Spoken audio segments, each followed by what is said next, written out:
The Copper Fork nestled in the bustling heart of Westwood, Los Angeles, where the streets hummed with Friday night energy. The small restaurant with its exposed brick walls and hanging Edison bulbs casting a warm golden glow was alive with the clatter of silverware, murmured conversations, and the savory aroma of garlic and herbs drifting from the kitchen. Patrons filled the wooden booths and high-top tables, laughing over glasses of wine or sharing plates of pasta. But amid the lively scene, one man stood motionless near a corner table, his eyes fixed on the door.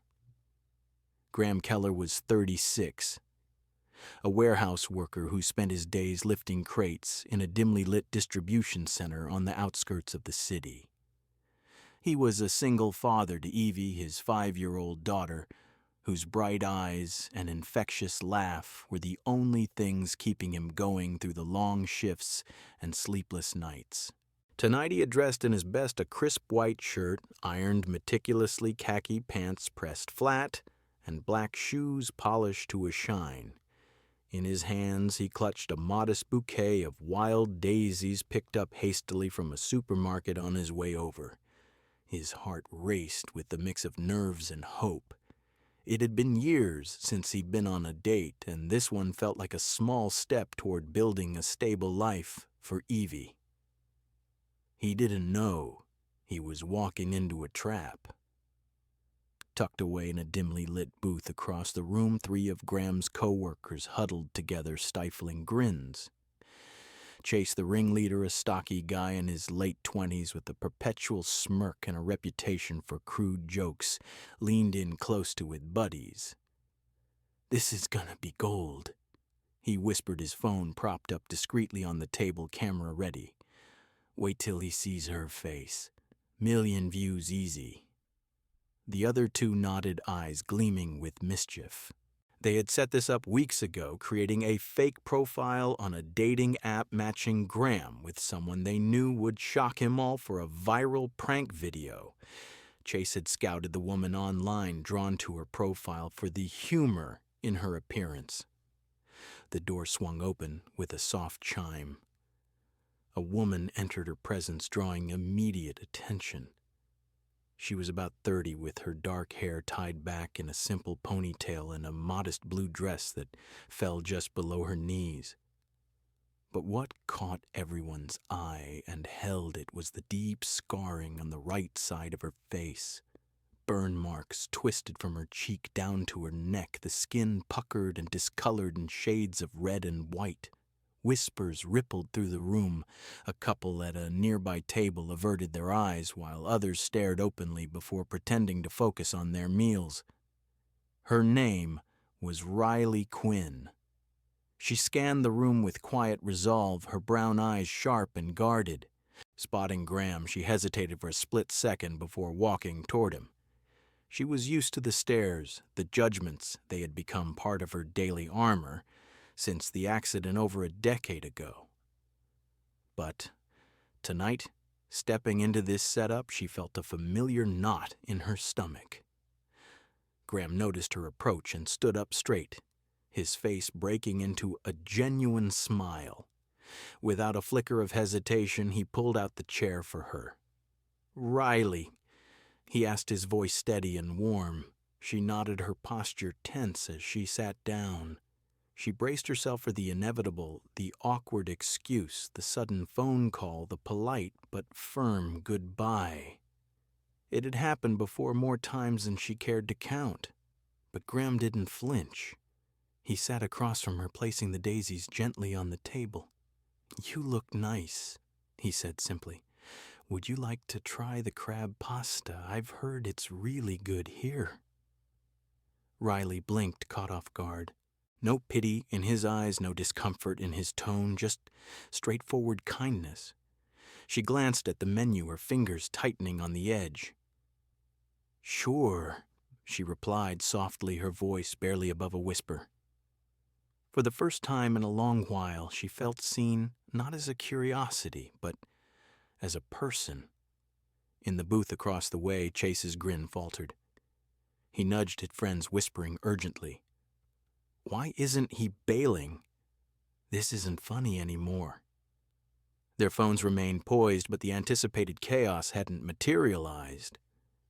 The air in the restaurant shifted subtly, the whispers fading as patrons returned to their own conversations. Graham and Riley began to talk small things at first, like the traffic on the freeway, but beneath it all hung an unspoken tension. Graham sensed something off about the evening, a prickling at the back of his neck, but he pushed it aside. Little did he know, the real surprise was just beginning to unfold. As their waiter approached with a notepad in hand, Graham and Riley placed their orders crab pasta for both, along with a side of garlic bread. The food arrived, promptly steaming and fragrant, and they dug in with tentative bites at first. Conversation flowed in fits and starts.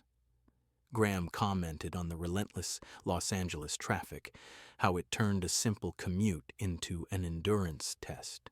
Riley nodded, sharing a story about getting stuck on the 405 for 2 hours during a rare rainstorm. They laughed lightly over the absurdity of Southern California's weather, sunny one moment, gridlocked the next. The initial awkwardness began to melt away, replaced by the simple rhythm of two strangers finding common ground.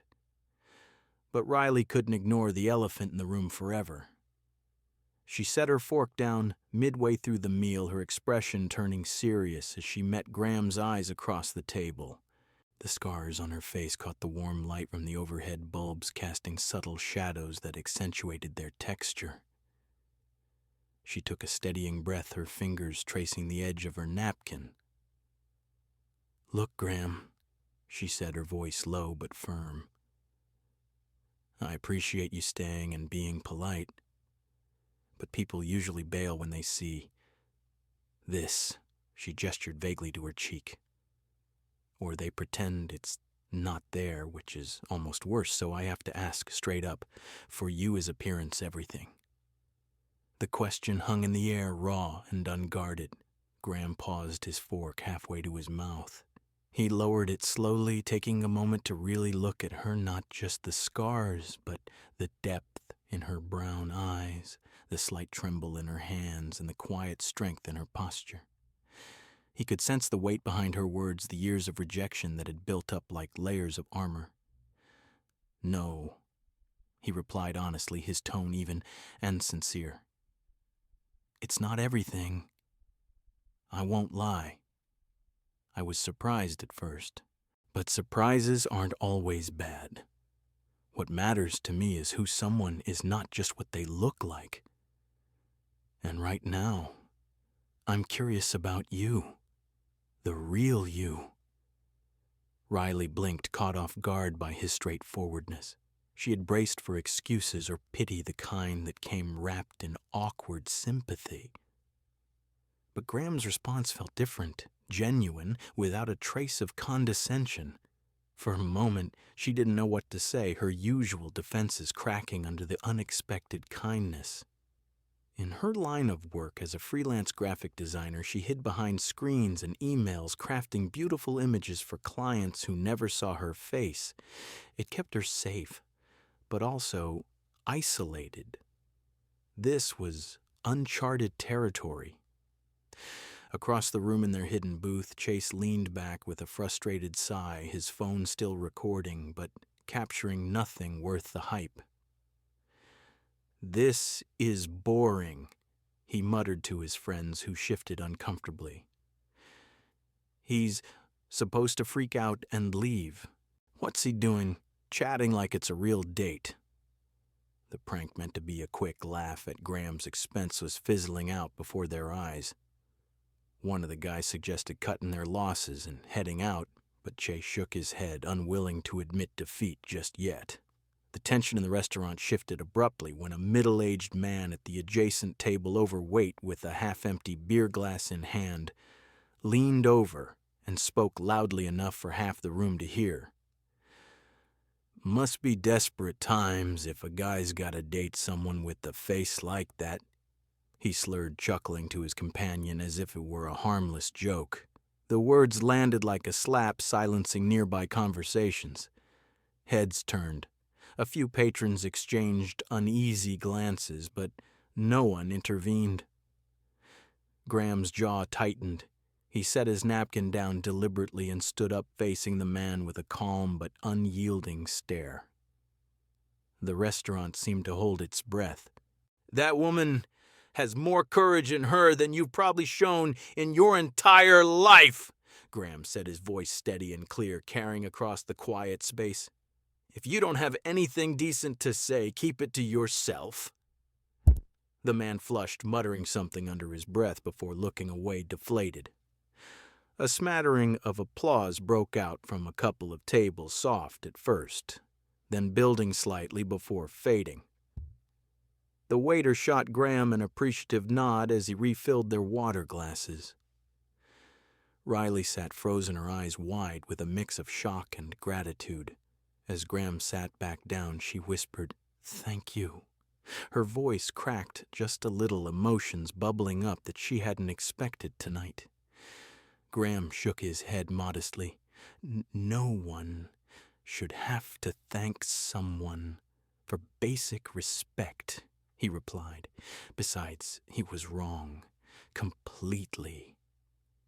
In that moment, the evening transformed for Riley from a potential disaster into something unexpectedly real.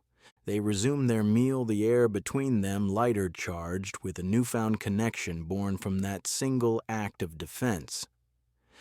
After finishing their meal, the crab pasta polished off with shared compliments on its flavor. Graham and Riley lingered at the table for a moment, the check settled without fanfare. The restaurant's hum had softened as the evening crowd thinned, but neither seemed eager to end the night. Riley glanced toward the door, then back at Graham with a small tentative smile. "Would you mind a walk? The air feels nice out there."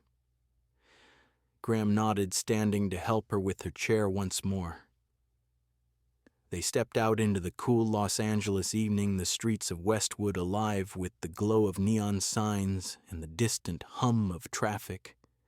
Street lamps cast long shadows on the sidewalk, and a gentle breeze carried the faint scent of jasmine from nearby planters. They strolled side by side, the initial silence comfortable rather than strained. Riley broke it first, her voice steady but laced with vulnerability. "I was 17 when it happened," she said, her hand unconsciously brushing her scarred cheek. "Our house caught fire one night. I was babysitting my little brother Tommy.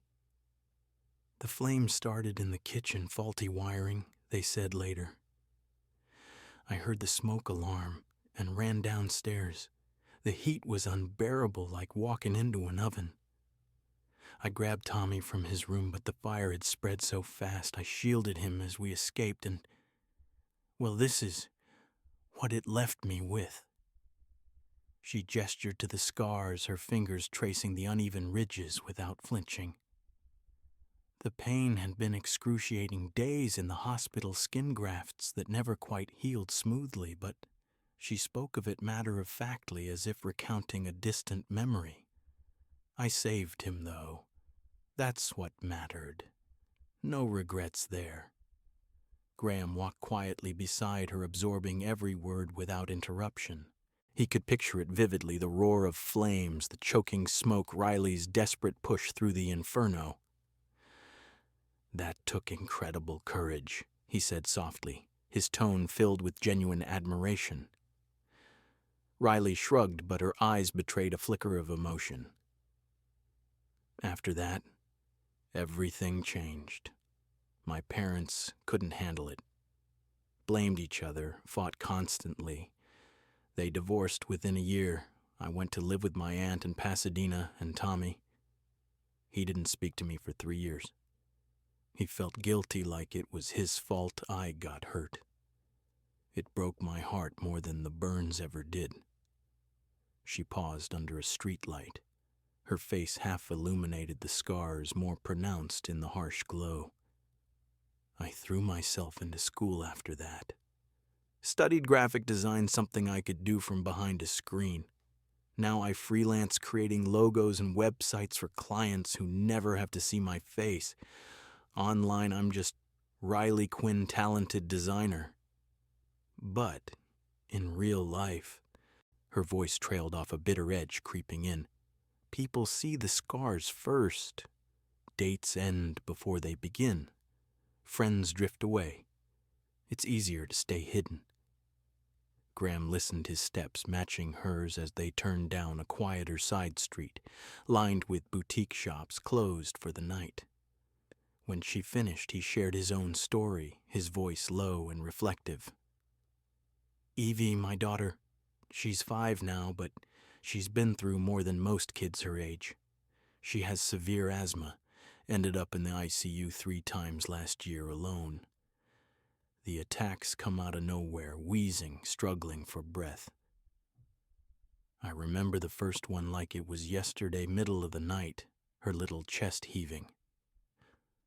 I rushed her to the ER, held her hand while they hooked her up to machines. He rubbed the back of his neck, the memory still raw. Her mom couldn't handle it, left when Evie was just a baby, said the stress was too much. So it's been me and her ever since. I work 3 jobs, warehouse days, delivery gigs at night, just to cover the meds and bills. But those quiet moments, reading her bedtime stories, even when I'm bone-tired, that's what keeps me going. They stopped at a bench overlooking a small park, the leaves rustling in the wind. Riley sat, and Graham joined her. They shared lighter memories, too. Graham described Evie's love for drawing stick figure families, her crayon masterpieces covering the fridge. Riley laughed, offering to teach her basic design software someday. The air between them felt warmer, a shared understanding bridging their scars, hers visible, his hidden in the daily grind. Then Riley's expression turned serious again. She looked at him directly. Graham, I need to tell you something. This date, it's a setup. He raised an eyebrow, waiting. One of your co-workers created a fake profile. They knew about my burns from my online bio. Thought it'd be a big joke, watch you react and run. She braced for anger, for the night to shatter. Graham's face darkened briefly, piecing together the odd vibes from the app and the evening, but he nodded calmly. I had a feeling something was off. The profile seemed too vague. Riley's eyes widened. And you stayed anyway, he met her gaze steadily, because if I left, I'd be no better than them. And honestly, I'm glad I didn't. Relief washed over her, and in a spontaneous moment she leaned in, hugging him briefly, a quick, heartfelt embrace that spoke volumes. They exchanged numbers as they parted ways, promising to talk soon. Back home, Graham tucked Evie into bed, her small hand in his thoughts drifting to Riley and the unexpected connection that had bloomed from a cruel prank. The next morning dawned bright and clear over the industrial outskirts of Los Angeles, where the warehouse district buzzed with the rumble of forklifts and the clang of metal crates. Graham arrived at work as usual, his mind still replaying the unexpected warmth of the previous evening. He clocked in, exchanged nods with a few colleagues, and dove into his shift, stacking pallets under the harsh fluorescent lights. Little did he know, the fallout from the prank was already brewing. In the break room, Chase gathered his 2 accomplices around a table littered with coffee cups and snack wrappers. His face lit up with smug excitement as he pulled out his phone. All right, boys, time to make this viral, he said, thumbing through the footage from the night before.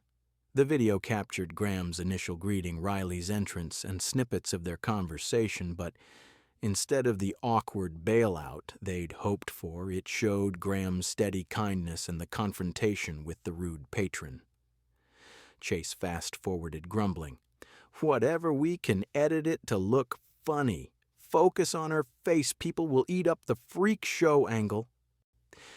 His friends chuckled nervously, but they leaned in as Chase prepared to upload it to TikTok, captioning it, epic blind date fail warehouse, guy gets pranked hard. Before he could hit post, the door swung open. Ms. Harlan, the head of human resources, a no-nonsense woman in her 50s with sharp eyes and a clipboard, stood there, her expression like stone. "Chase, Mark, and Derek, my office. Now." The three exchanged uneasy glances, but followed her down the hall to a small conference room with frosted glass walls. Once seated, Ms. Harlan closed the door and activated a projector. "I received an anonymous tip this morning," she said flatly, "with video evidence." The screen flickered to life, displaying footage from a different angle, the restaurant's own security feed, supplemented by a cell phone clip from a sympathetic waiter. It showed Chase and his friends in their booth whispering about the scarred freak they'd matched with Graham, laughing as they angled their phones to record. The audio captured Chase's crude commentary. "Watch him bolt. When he sees that face, it's gonna be priceless." The prank's malicious intent was laid bare, including their glee at invading privacy. Chase shifted in his seat, his face paling. "It's just a joke, Ms. Harlan. No harm done." She cut him off with a raised hand. "This isn't a joke. It's harassment, invasion of privacy, and a clear violation of company policy. That woman is a real person, not a punchline. And Graham, he handled it with more class than any of you." She paused, letting the words sink in. "You're all suspended for 2 weeks without pay, effective immediately. And if this video or any version of it ends up online, you'll be terminated on the spot. Hand over your phones. We'll delete the files right here." "Zoriel," Chase protested weakly, claiming it was all in fun. But his friends stayed silent as Ms. Harlan supervised the deletion. They left the office humiliated, slinking out the back door to avoid stares.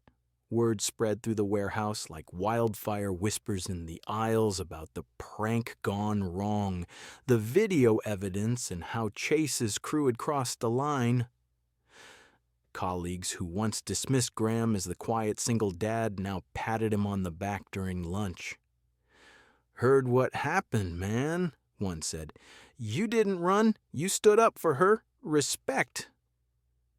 Graham, upon learning the details from a sympathetic coworker, felt a surge of anger but kept his cool. "I hope they learn from this," he replied simply. "Kindness isn't optional." A week later, the warehouse hosted its annual charity seminar in the main conference hall, transformed with banners and folding chairs.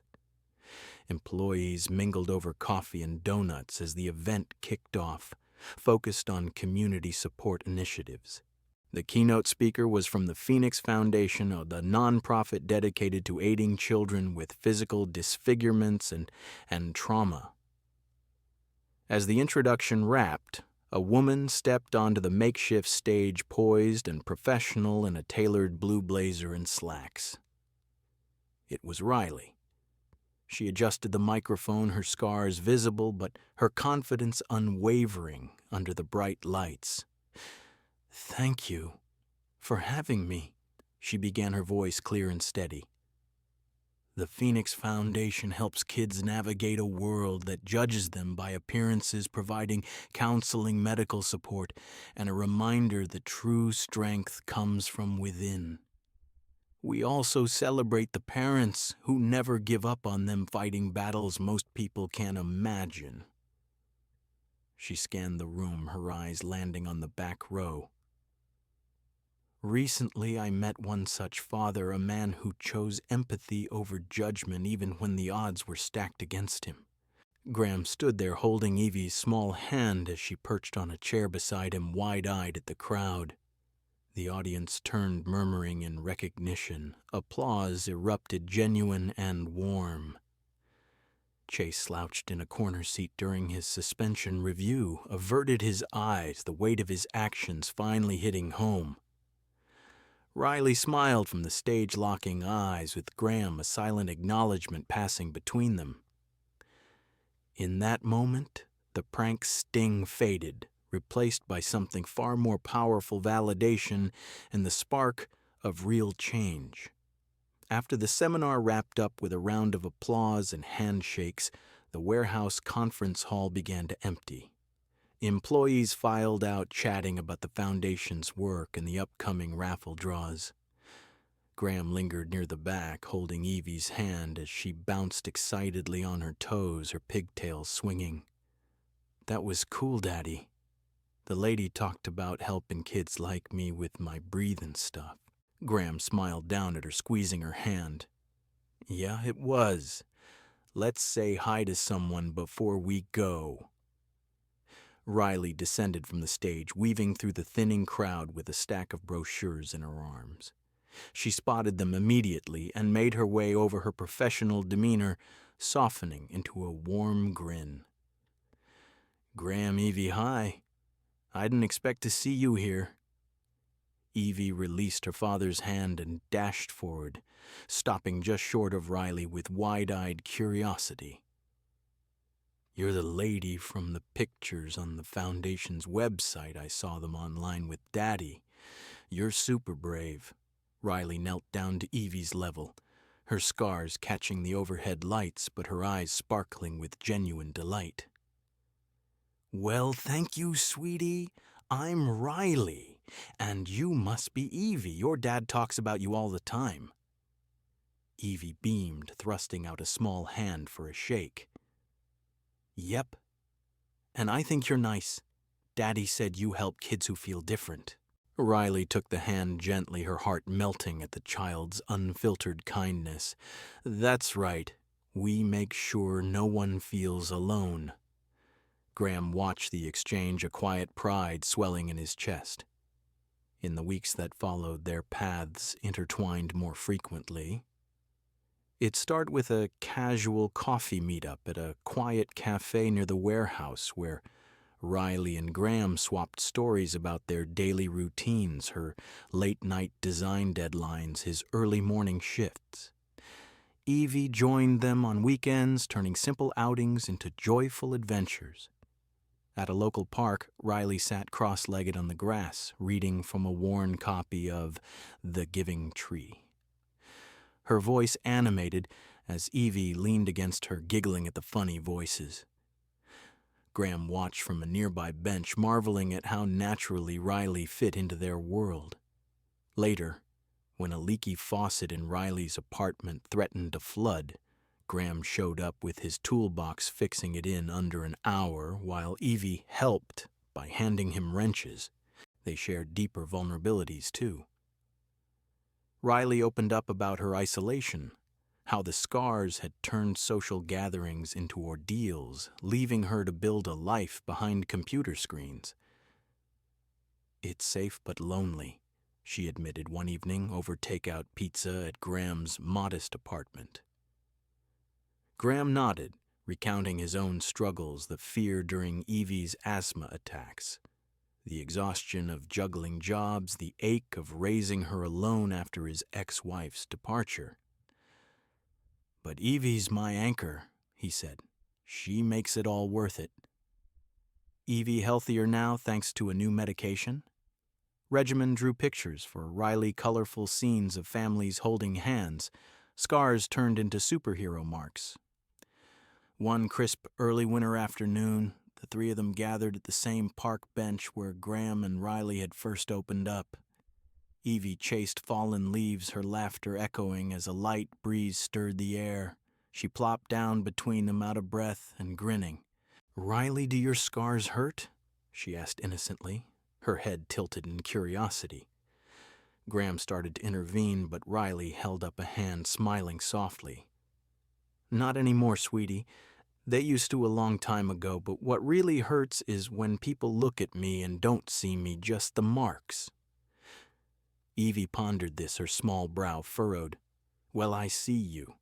You're kind, and kind people are always pretty." Riley's eyes misted over, touched by the purity of the words. She glanced at Graham, who met her gaze with quiet intensity. "That first night," he said softly, reaching for her hand. You asked if appearance was everything. I didn't say enough then. So let me now. You're beautiful, not in spite of the scars, but with them. They show you stayed in the fire when others would have run. That's strength. That's you. Riley's breath caught a tear slipping down her cheek. She squeezed his hand, the connection electric. Evie, sensing the moment, piped up with a giggle. Does that mean Riley's going to be your girlfriend? Daddy, Graham chuckled, his face flushing slightly. Well, if she'll have me. He turned to Riley.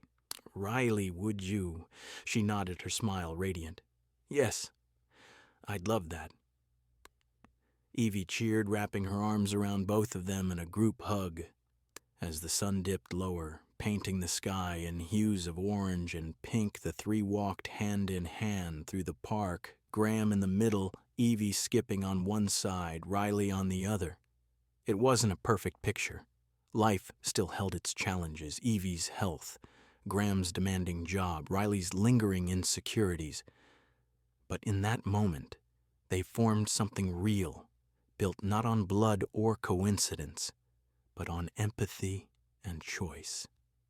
Graham reflected on the lesson for Evie. Kindness wasn't weakness. It was the foundation of strength. Riley, for the first time, felt truly seen and accepted. Together they stepped forward, a family forged from the unlikeliest of beginnings, proving that compassion could heal wounds deeper than any scar.